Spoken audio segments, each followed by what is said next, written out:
Il existe deux visions des choses aujourd'hui concernant la croissance et l'inflation. D'un côté, la vision classique, business as usual. La croissance est repartie sur la base d'un potentiel affaibli. Les capacités ont été laminées par la crise. Elles sont déjà sous tension. Dans l'industrie, les goulets d'étranglement sont de plus en plus manifestes. Tensions sur les capacités, difficultés de recrutement, etc. Et en arrière-plan de tout cela, il y a la montagne de liquidités héritée du quantitative easing. Les risques d'un retour de l'inflation sont maximaux. D'autant plus si la BCE reste cramponnée sur son objectif de normalisation de l'inflation.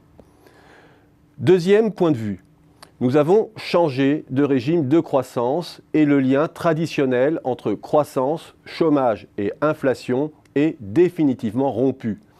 Non, les montagnes de liquidités émises par les banques centrales ne vont pas se convertir en inflation, du moins pas sur le marché des biens et des services. Pourquoi ? Pour des raisons d'ordre structurel. D'abord, un constat simple et basique. Le phénomène n'est pas nouveau, il s'est installé graduellement dans le paysage. Et cycle après cycle, l'inflation tente à s'éroder sur le marché des biens et des services. Les cycles de l'inflation demeurent, mais très écrasés et centrés sur 1 ou 2% en zone euro ou aux États-Unis. Difficile alors de se référer à une régularité passée pour évoquer un risque imminent de retour de l'inflation. Seuls demeurent des cycles amples sur les ressources rares, les matières premières ou agricoles, dont l'offre ne se décrète pas. Mais cette instabilité est de moins en moins transmise aux autres prix et les entreprises les absorbent à travers une multitude d'instruments sur lesquels nous reviendrons. Pourquoi absorbent-elles les coûts ? Parce que la concurrence devient de plus en plus intense décennie après décennie. D'abord du fait de l'ouverture croissante des marchés et de la prolifération de concurrents venus de pays à faible coût.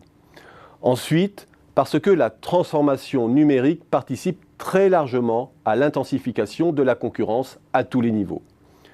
1.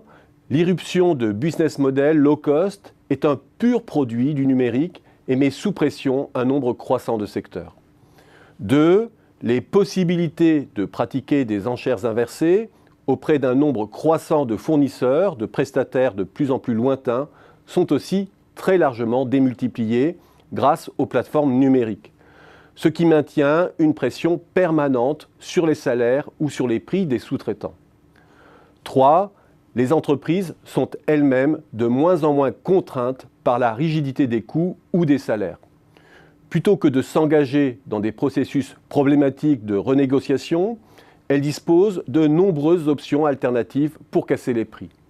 Appel à des prestataires externes en freelance, modulation de la partie variable des rémunérations, report sur la sous-traitance, etc. Ce qui fait que presque tout est régi par une relation client-fournisseur de plus en plus malléable, même au sein de l'entreprise. Soumises à cette concurrence, les entreprises sont en lutte pour maintenir leur part de marché.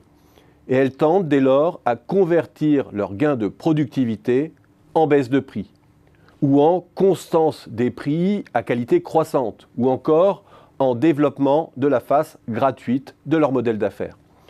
Ce qui est une autre manière de maintenir le prix à qualité croissante, puisque ce faisant, pour le même tarif, elles enrichissent leurs prestations.